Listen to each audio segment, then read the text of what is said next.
In terms of the fourth quarter, they had all but one of their buckets was inside the paint. Was that them just being able to get into the paint, get whatever they want because of that point of attack defense like you were talking about? Yeah, they had that and 9 free throws. The Indiana Fever were on fire. They had just steamrolled Paige Buchers and the Dallas Wings. Then came a big win over the Minnesota Lynx to claim their first ever Commissioner's Cup title. And after that, they crushed AJA Wilson and the Las Vegas Aces. 3 dominant wins in a row. The team looked unstoppable. So when they faced the struggling LA Sparks, and without Caitlin Clark, fans still expected an easy win. After all, the Sparks are at the bottom of the league standings. But what happened next shocked everyone. The officiating was that bad. Calls were so questionable that head coach Stephanie White only needed 5 words to expose exactly what's wrong with this league. It was that blatant. Do you think WNBA refs are getting worse? Drop your thoughts in the comments. We want to hear what you think. Let's get into it. We should have won this game. There was inconsistencies in the officiating. Wait until you see the second half, and I have everything. The Fever came into the game without their biggest star, and no one was prepared for what followed. Caitlin Clark was out again, this time with a left groin injury, her 5th straight game on the sidelines. Her absence completely changed the dynamic of the team. Clark isn't just a scorer, she's the engine behind the Fever's offense. Without her playmaking, leadership, and ability to draw defenders, the team looked out of rhythm and lacked direction on the court.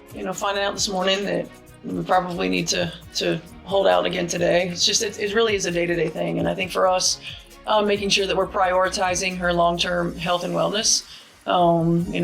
It's anybody who's had some of these types of injuries understand that sometimes it's a process.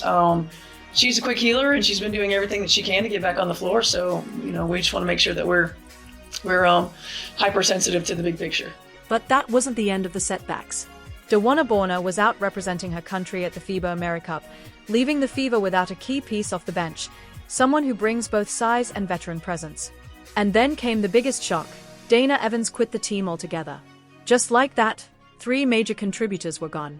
Still, despite being severely shorthanded, the Fever were expected to win. ESPN's matchup predictor gave them a 72.9% chance, and MGM had them favored by 6.5 points. Why? Simple, the Sparks have been one of the worst teams in the league this season. Meanwhile, the Fever were coming off a dominant 3-game win streak. Aaliyah Boston was playing at an elite level, Kelsey Mitchell was rising as a leader, and the team's chemistry looked rock solid.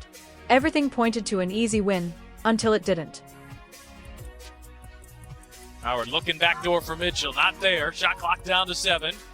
McDonald feed inside, and it's Howard for 2. It's good recognition. But something was off from the start. Without Clark, the Fever's pace had noticeably slowed. The ball wasn't moving with the same urgency or purpose. Aaliyah Boston, who usually dominates in the paint, wasn't getting the touches she needed to make an impact. The offensive system that looked smooth and explosive with Clark at the helm was suddenly falling apart. And while the Fever still had multiple all-star level players on the floor, they couldn't find their rhythm. Meanwhile, the Sparks, a team just trying to stay afloat this season, came out swinging. On paper, there was no reason Indiana should have lost this game. So what went wrong? I don't get it. Breanna Stewart, Aja Wilson, wait until you see what they did for Kelsey Plum tonight. They get all the calls. Touch fouls, anything. And guess what happens? Aaliyah Boston, the best center in the game, and guess what happens to her? She gets called for every touch foul and ends up in foul trouble this entire season and is still putting up MVP type numbers. What happens with Caitlin Clark? Have you ever seen her get a touch foul? Phantom call? No. The physicality, that's the WNBA when it comes to Caitlin Clark. But anybody else, the physicality disappears, and it's foul after foul. Expectations were sky high. Most fans and analysts believed Indiana's raw talent would be enough to push past the missing players. After all, the Fever had already shown they could win tough matchups, and they still had championship-caliber talent on the floor. The Sparks, by comparison, looked like easy prey. But this combination of absences turned out to be the perfect recipe for disaster. The chemistry that powered their recent win streak had been built around Caitlin Clark's leadership and playmaking. Without her setting the tone, the offense lost its structure. Role players who normally thrived in specific roles were suddenly asked to do too much. As the game tipped off, the pressure was obvious, and it all started to show.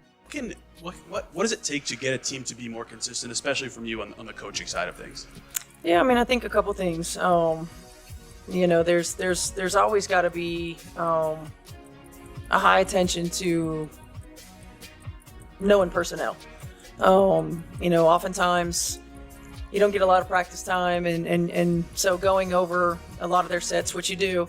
But at the end of the day, making sure we know our personnel, who we're going to run off the three-point line, what we're willing to give up.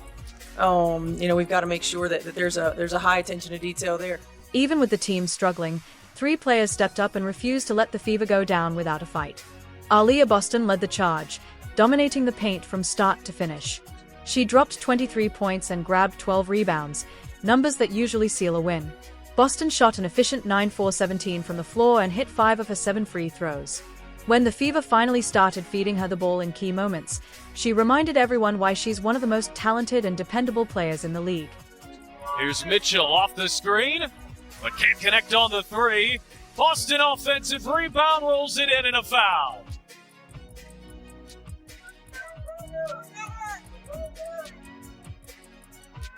The 2 bigs bring the ball up the floor, and Hamby wasn't ready for that. How about that change of pace? That burst like a guard gets downhill to the rim. Kelsey Mitchell stepped up huge in Clark's absence. She dropped 19 points and nailed 3 three-pointers when the team needed scoring desperately. Mitchell reached a massive milestone too, playing her 251st game for the Fever. Only Tamika Catchings has played more games in franchise history. Mitchell's leadership showed throughout the entire game as she kept the Fever competitive against a team they should have beaten easily. Bob inside. Boston too far underneath. Shot clock down to 5. Kick out Mitchell. Oh, yes!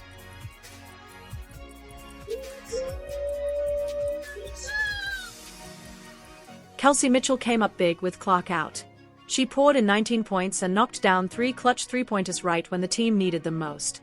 On top of that, she hit a major career milestone, playing her 251st game for the Fever, second only to Tamika Catchings in franchise history. Mitchell's leadership was on full display all night, keeping Indiana in the fight against a team they were expected to beat without question. Busted them all up. We went to the same high school. Howard left alone. Answers with a 3. But she wasn't alone. Natasha Howard used her veteran experience to make a huge impact on both ends of the floor. She dropped 21 points and grabbed 9 rebounds, coming just shy of a double-double. Howard was incredibly efficient, hitting 8 of her 11 shots, including 1 of 2 from beyond the arc, and sinking 4 of 6 free throws. Her presence was felt everywhere, providing the scoring spark the Fever needed and stepping up when the game was on the line. It's so dangerous. They don't look like a 5-win team to me. Oh, and there's Tipson sending it back. These 3 players were the heart and soul of the team that night, carrying the Fever on their backs. They delivered numbers worthy of a championship squad against an opponent that should have crumbled under pressure. Boston owned the paint like the all-star she is. Mitchell knocked down clutch shots that kept Indiana within reach. Howard made smart, veteran plays you just don't see from younger players. Picture it, Boston dominating inside, Mitchell scoring from all over the court, and Howard keeping the energy alive with big-time plays. The comeback was right there. You could feel the crowd leaning in, the momentum starting to swing. Indiana was on the verge of something special.